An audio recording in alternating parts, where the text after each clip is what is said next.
Oi, just having a little play here with some backing vocals and things like that, and thought you'd want to see what I kind of do. Just having a quick tour around the studio, so let's see if this is going to blast over if I click on that. Oh, check that out. Right. I've got my Kronos, nice big live keyboard, and I've got some toys over here which are my V-Synth XT, we'll come on to that in a minute. And I've also got my TC Electronics Voice Live 2. These are the boxes that pretty much make me sound good. Right, so then I've got my KX88, which is my aging Yamaha master keyboard. I've got an old Yamaha SY77 keyboard there. I've got my MacBook Pro, which is currently doing Facebook message monitoring right now. And then I've got my Mac and the SSR. So what we did last time, since you were having a look at the video last time, I've had a little tidy up and got it all sorted out and rebalanced it. I'll come on to these blue bits because these are backing vocals, right? But just to play what we did last time.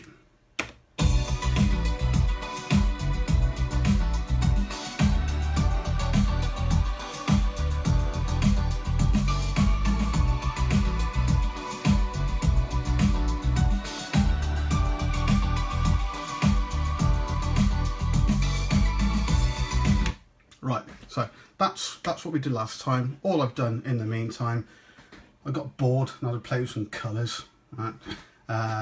Tidied it all up and made it look quite nice, and then had a little blast with some backing vocals. Now, I'm not a backing vocalist. I'm not even a rubbish vocalist. I aspire to be crap one day, but one of the roles of a producer is that you've got to be able to sort of at least try and sing something or convey what you're trying to do, so that the talent, i.e. the artist, can actually convey what you want. And it's a really difficult thing to do, particularly vocals, and if you can't sing or you don't sing, it's a major confidence issue. But unfortunately, you've got to suck it up and just get on with it. So thankfully, I'm not going to be doing any live singing for you, you'll be pleased to know. But what I have done is I've recorded some backing vocals and I've done a little bit of processing on them anyway, just to kind of tidy up the edges. But what I actually wanted to show you was, in fact, what I'm going to do is play all the backing vocals with all the shiny stuff on, so you can actually see what's going on. You've heard the backing track. Let's just click on all of these toys and put on all of that, and with any luck, because we'll be coming back onto pitch correction, obviously my favourite thing, right? With any luck, when I play it again, we should have backing vocals, and what the finished thing looks like. What I'll then do is tear it to pieces and show you what I did. Right, so here goes.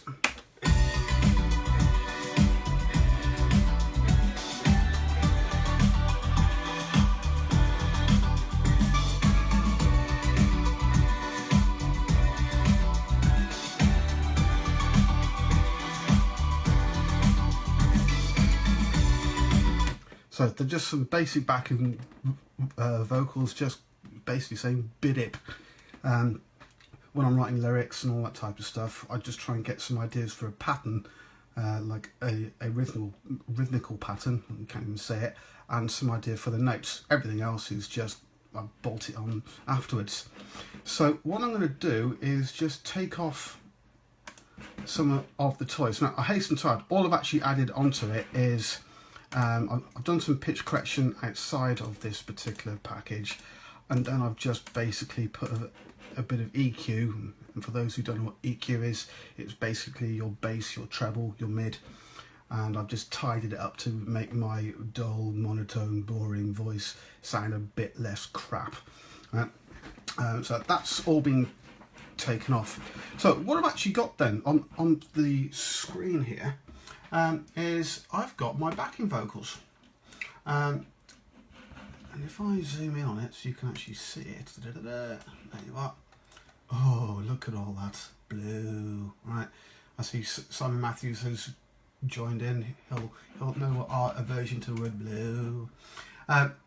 What we've got here then is I tend to work on multiple part harmonies, and I had the pleasure of doing an awful lot of stuff with UB40, and all their backing vocals and all the brass and everything was heavily layered up with multiple tracks.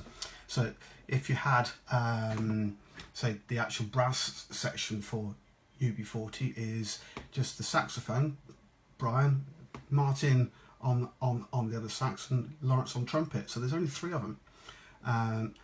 When we actually used to do the studio stuff, we'd actually layer them up and get them to play the same parts probably 6 or 7 times, and we'd end up with, in this case, multiple tracks.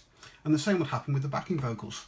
And Robin, Norman, Ali at the time, Astro, anyone who was able to do backing vocals would join in. And what we would do is we'd start off with a lead backing vocal, which is why we put LD. Underneath it, I've got a second backing vocal, which is the exact same harmony, but it's a double track. So I've actually sung it twice. I haven't actually copied and pasted it because it doesn't have the same effect. I've then done it again to make a triple track. So that is all one particular harmony. So I'm just going to play this one so you can actually hear my voice in all of its glory.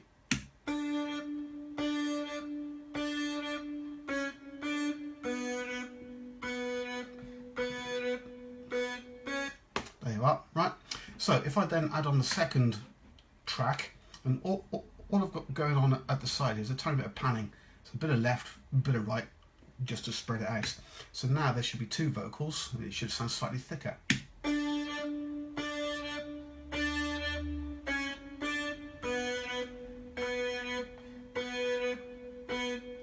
Yeah. So then just to add some extra flavours to it, I've then put on a third one doing the exact same thing. And again, I haven't copied and pasted these down. These are actual tracks.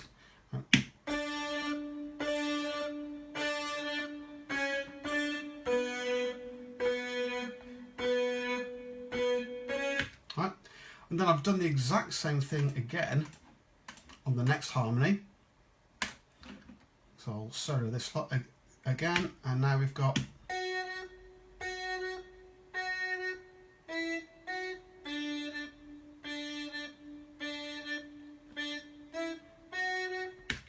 there you are.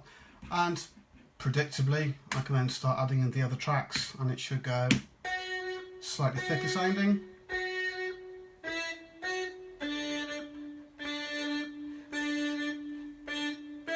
You can start to hear that the vocals are slightly clashing.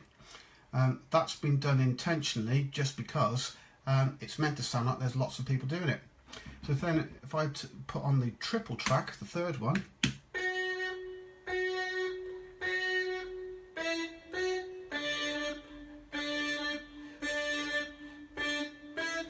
you might be able to pick up on the microphone all the dodgy breath and all that type of stuff in the background. And then if we go to the bottom one down here, we've got a low one. Now my voice is actually predominantly low, which is why the waveform looks slightly bigger, because I'm more powerful in that particular register. Didn't sound any better, just said I'm more powerful. So this one's a little bit lower.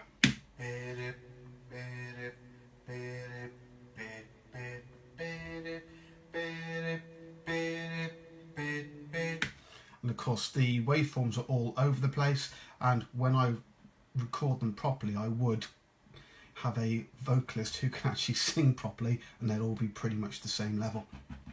So if I start adding on the other ones again, and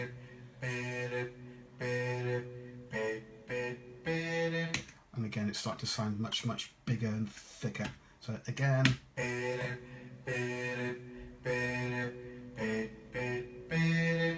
right.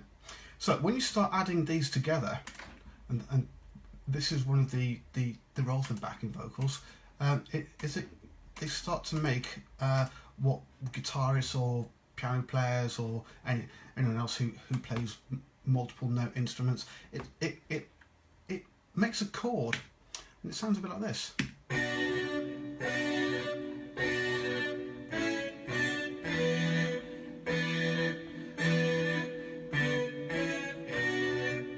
So it's starting to sound a bit more like a musical background. However, I'm now going to just put on some of the toys because it will start, you'll hopefully hear it start to tighten up. This is, people say it doesn't happen that much, but it does. This is a bit of pitch correction, also known as vocal turd polishing. Right?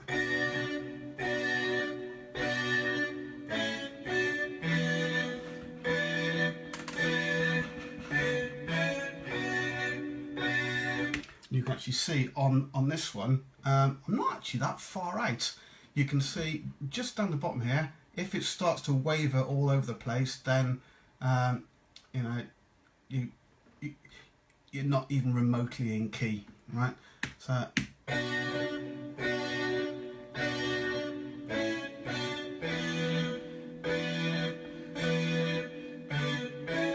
right, so whilst it doesn't sound brilliant because it's my voice, at least it's kind of in tune. Computer says so, right? So what I then need to look at is that I've still got all the breath and all that type of stuff, and in fact, if I can actually zoom in on one particular track, you can see in between all my bidets and all that, you can see all sorts of little lines and dots, and this is all pretty much breath, my asthma, all sorts of other dodgy things going on there, right, that shouldn't be there. There you are, there's a little germ just there, shouldn't be there. Yes, I could go in and get my scissors and chop it out. However, I have a life. That's never going to happen, right? What I tend to use is, if I just put these back to normal, and the only reason I'm slowing down a bit is because despite being from Herefordshire, I've only got 2 arms. So I'm having to use the mouse to keep everything going. So I've actually got a thing called a gate, a noise gate. And what the noise gate does is whenever there's no sound, it just sits there and shuts the entire thing down. So all these vocals are going through the noise gate and going into it. So hopefully it should be a little bit tighter now.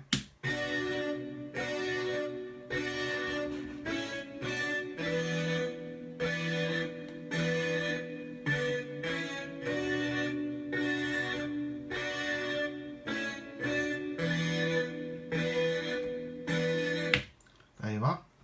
Right, so that's our backing vocals. So let's just bring them back in then. And just as a quick reminder,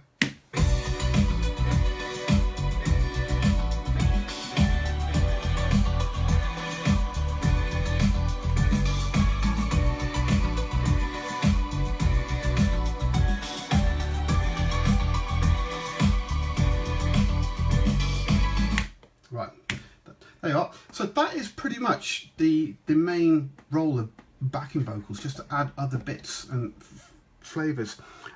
If you've got obviously boy bands and pop groups, the backing vocals tend to be an awful lot higher up and a lot more prominent because each artist in the group is an individual and they need to be heard.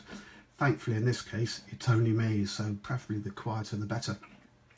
But as stated earlier, this is just for the purpose of sending off to someone else to actually sing it when I get around to writing lyrics and all that type of stuff.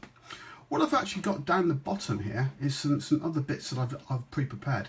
I'm going to mute most of the backing vocals because I just want to hear.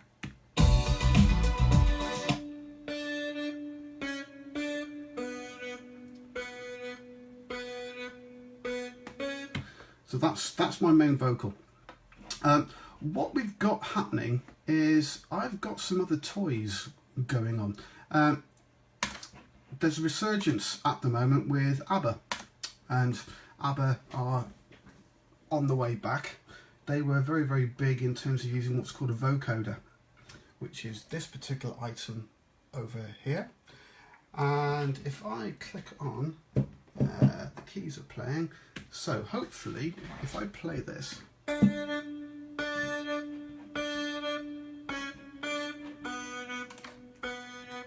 of course it always helps if I turn on the bits I actually want.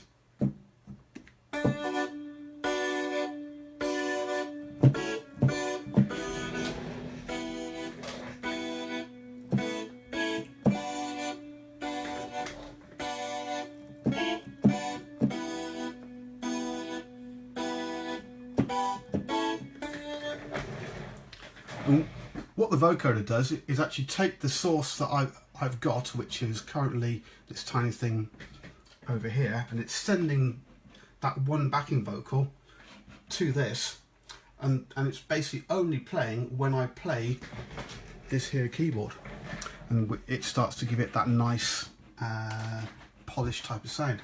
I'll just add on some other effects just so we can have a bit of a laugh with it. Let's have a look. Let's try all to the 3, because I think that's that one. So.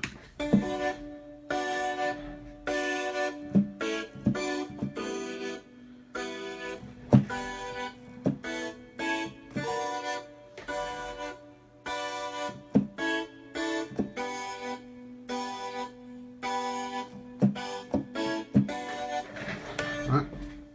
So you can start to effect it and do all sorts of weird and wacky things with this. In fact, I'm actually going to record that in, because I quite fancy having that going with my backing vocals. So.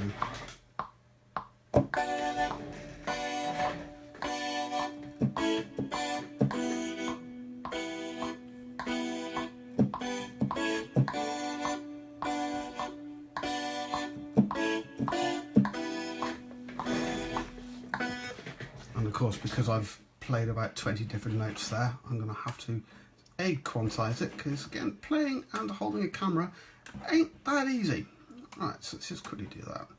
Delete that bit, let's say, and we'll just do to there. So hopefully now, and of course, let's hope if I quantize it properly.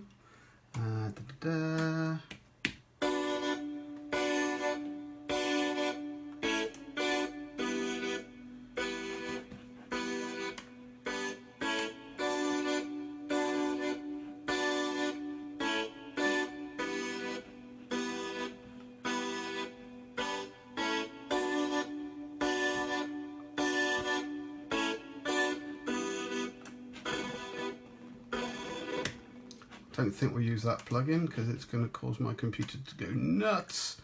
Right, so we'll just use something else, a bit of tape delay. So.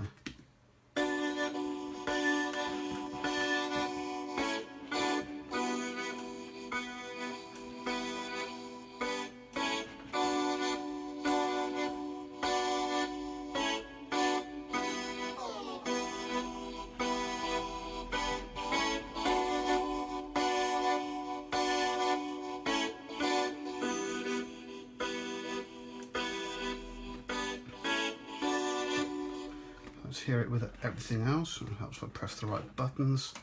So it should be.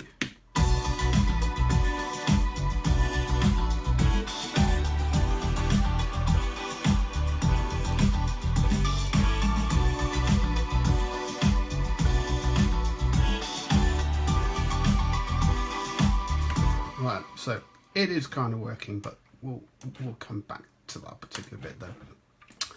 Right, so that's a vocoder, and you'll be pleased to know there's only pretty much one other thing I want to have a play with, and it's basically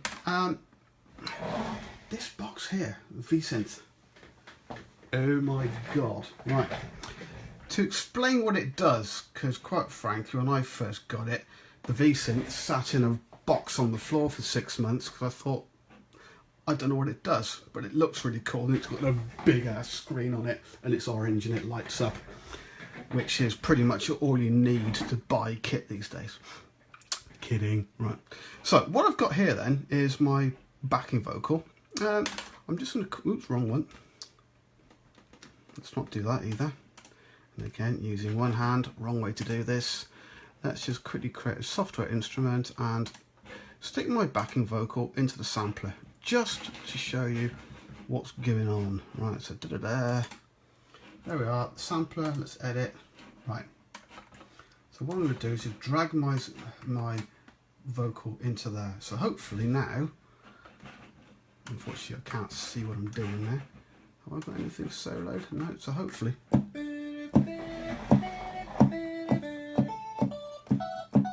So my sample at the normal pitch is down here upon the glitch. So and the more you play it up the keyboard, it speeds up and the keys start going in.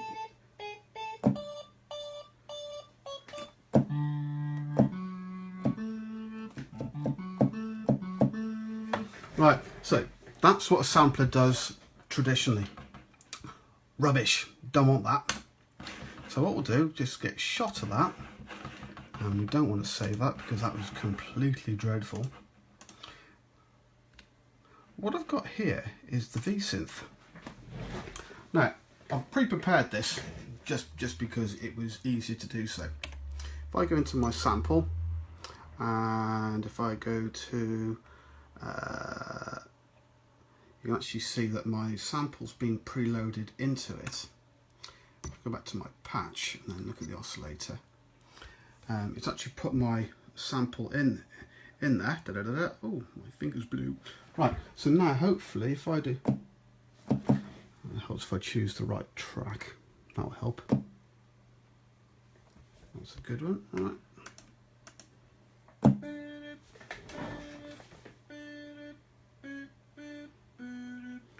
And this is what the V-Synth does that I can't find any other kit out there that actually does it. And it's for a producer, it's one of the best pieces of kit I've ever used. Obviously with the sample, if I start playing it up and down the keyboard, the pitch changes. Don't want that. If I want to change the melody,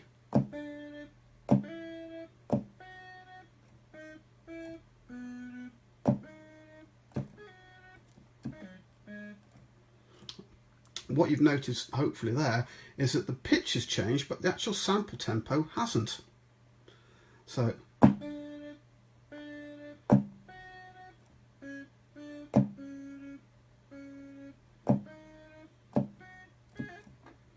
and that is what the V-Synth does that is just so cool. So basically I can actually, as long as I can hold a note, I can sing into the actual computer, chuck it into the V-Synth and then play the musical notes. It'll keep the actual riff in time and I can actually make up my vocal and see how it works with different notes, which is absolutely epic. If I just go back to here, because I've got some previous ones, if I just, Emily won't mind. All right. Just changing hands.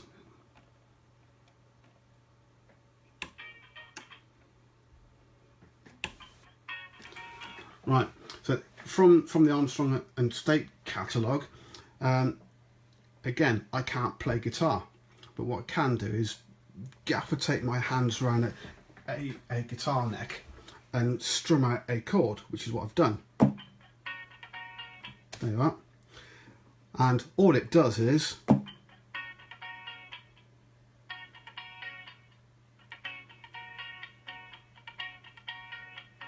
and that's the riff. This is where it gets really cool.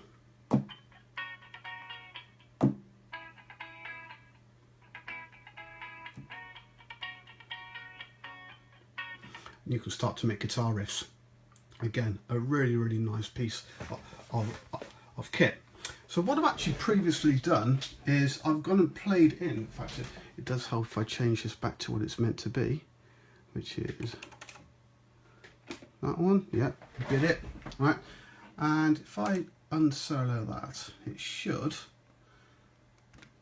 solo that and the V-Synth so I can hear it.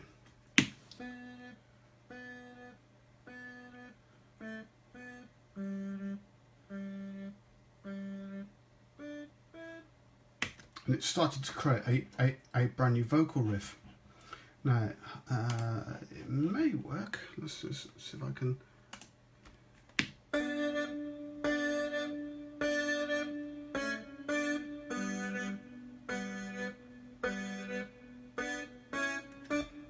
part, so you can start to see how it can actually create harmonies on top of anything else. So that's quite a nice little piece of kit too. Go away, right. So let's just get a shot of that lot. And someone the other day was referring to the guitar that I've actually put down, and it is, if I solo it.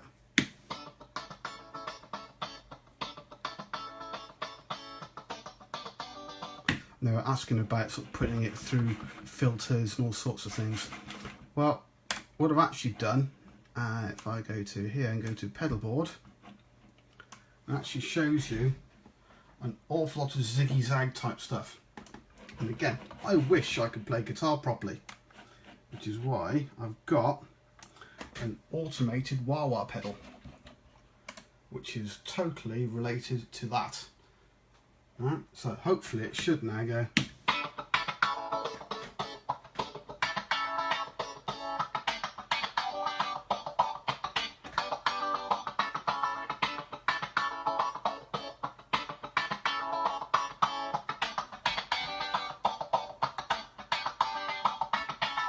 Right, so in response to what I think it was Constantinus said, I've gone and put that on there. So if I just get this all back to normal then, and put this back here and solo that. So if I now take it all off, and you can hear it all now, we'll put the V-synth on and the vocoder because they sounded quite pleasant. It should, I hope this plays. Right.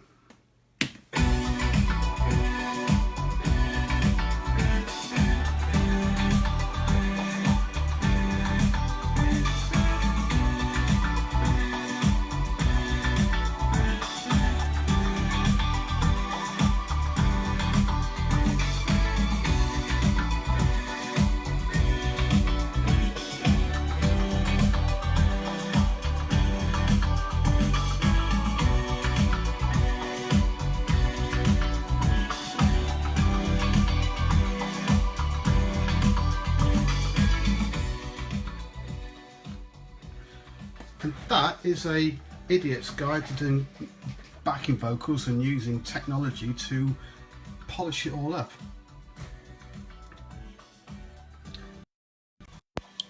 So hopefully you've had a bit of a laugh with that.